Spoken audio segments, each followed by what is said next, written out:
এই চা কি আমার জন্য রুবি? আমি বললাম হ্যাঁ দুলাভাই। এইটা বলে আমি ঘুরে দাঁড়ানোর চেষ্টা করলাম, কিন্তু দুলাভাই আরো শক্ত করে ধরলো, তাই আর ঘুরতে পারলাম না। এবার তিনি চেয়ারের হ্যান্ডেল ছেড়ে দিয়ে ওই হাত দিয়ে চায়ের কাপটা নিলেন। চায়ের কাপটা নিয়ে আমার কানের কাছে নিয়ে একটা চুমুক দিলেন আর কয়েক ফোঁটা আমার ঘাড়ে ফেললেন। এতক্ষণে চা ঠান্ডা হয়ে গিয়েছিল।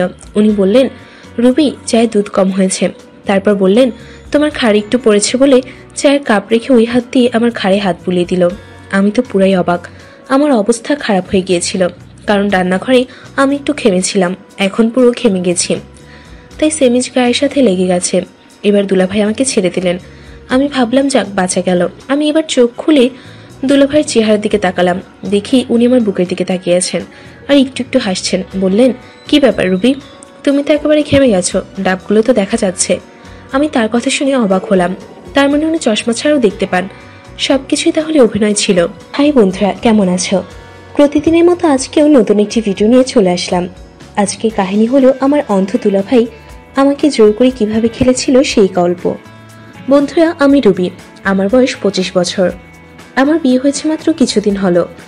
বিবিএ পাশ করে বের হওয়ার আগে আমার প্রেম হয় বর্তমান হাজব্যান্ডের সাথে। আমরা বেশি দেরি না করে পাশ করার সাথে সাথে ওর বাবা মাকে জানিয়ে বিয়ে করে ফেলি। ভালোই চলছিল সব। আমার হাইট মোটামুটি 5 ফুট 3 ইঞ্চির মতন। ফিগারও দারুণ আকর্ষণীয়। শ্বশুরবাড়িতে শ্বশুর শাশুড়ি থেকে শ্বশুরের বয়স 55 বছর। উনি আগে বিজনেস করত, এখন কিছু করেন না। শাশুড়ি রান্না করেন আর সিরিয়াল দেখে সময় কাটান।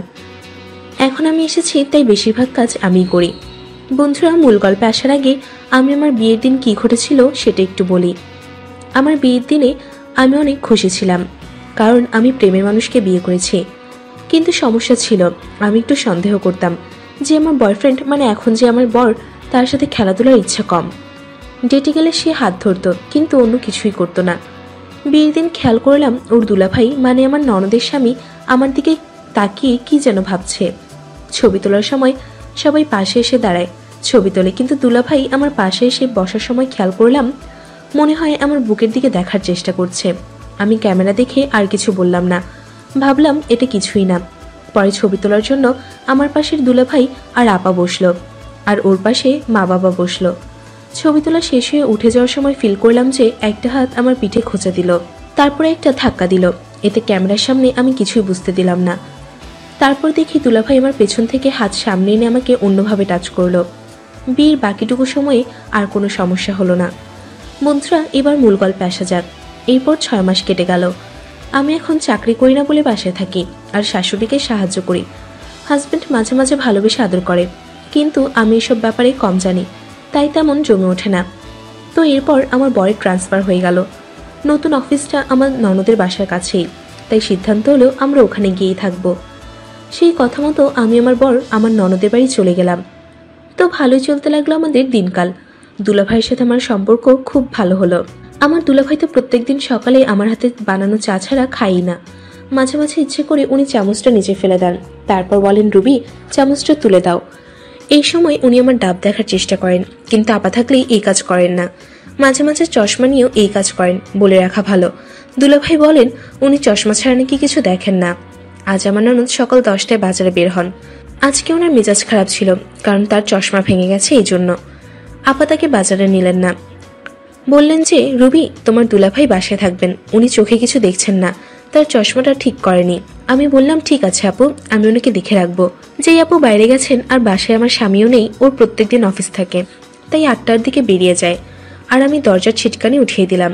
দুলাভাই তার রুমেই। আমি ভাবলাম যে এখন খালি সেমিজের পায়জামা পরে থাকলে অসুবিধা নেই, আমি শুধু সেমিজের পায়জামা পরে থাকবো, কারণ বাসায় কেউ নেই, প্লাস দুলাভাই তো চোখে দেখে না।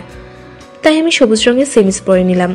সেমিজটা একটু ছোট, আমার কোমর একটু নিচ পর্যন্ত থাকে, সাথে কালো একটা প্লাজো পরে করিডোর দিয়ে রান্নাঘরে গেলাম চা বানাতে। চুলা জ্বালিয়ে দিলাম রান্নাঘরে। একটা জানালা আছে, ওটা দিয়ে গ্যাস বের হওয়ার জন্য আমি ওটাও খুলে দিলাম।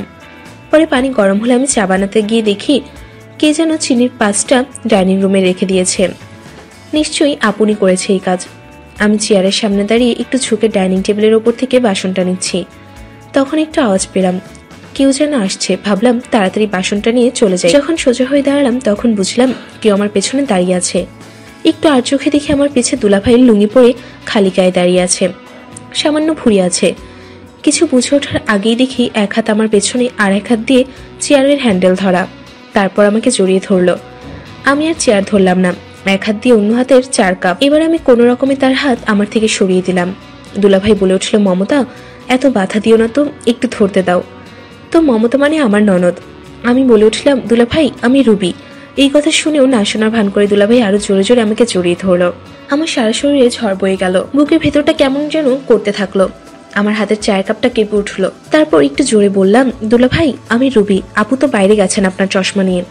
উনি বললেন, আচ্ছা কখন গেল, বাইরে আসবে কখন, বলে গেছে কি? এই কথাগুলো দুলাভাই আমার পিছে দাঁড়িয়ে তার মুখ আমার কানে কাছে এনে বলল। কিন্তু আমাকে ছাড়ার কোনো লক্ষণ নেই, আপু নেই, আর আমি রুবি এটা জানার পর বললেন, এই চা কি আমার জন্য রুবি? আমি বললাম, হ্যাঁ দুলাভাই। এইটা বলে আমি ঘুরে দাঁড়ানোর চেষ্টা করলাম, কিন্তু দুলাভাই আরো শক্ত করে ধরলো, তাই আর ঘুরতে পারলাম না। এবার তিনি চেয়ারের হ্যান্ডেল ছেড়ে দিয়ে ওই হাত দিয়ে চায়ের কাপটা নিলেন। চায়ের কাপটা নিয়ে আমার কানের কাছে নিয়ে একটা চুমুক দিলেন, আর কয়েক ফোঁটা আমার ঘাড়ে ফেললেন। এতক্ষণে চা ঠান্ডা হয়ে গিয়েছিল। উনি বললেন, রুবি চায়ে দুধ কম হয়েছে।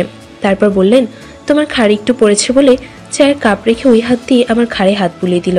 আমি তো পুরাই অবাক। আমার অবস্থা খারাপ হয়ে গিয়েছিল, কারণ রান্নাঘরে আমি একটু ঘেমেছিলাম, এখন পুরো ঘেমে গেছি, তাই সেমিজ গায়ের সাথে লেগে গেছে।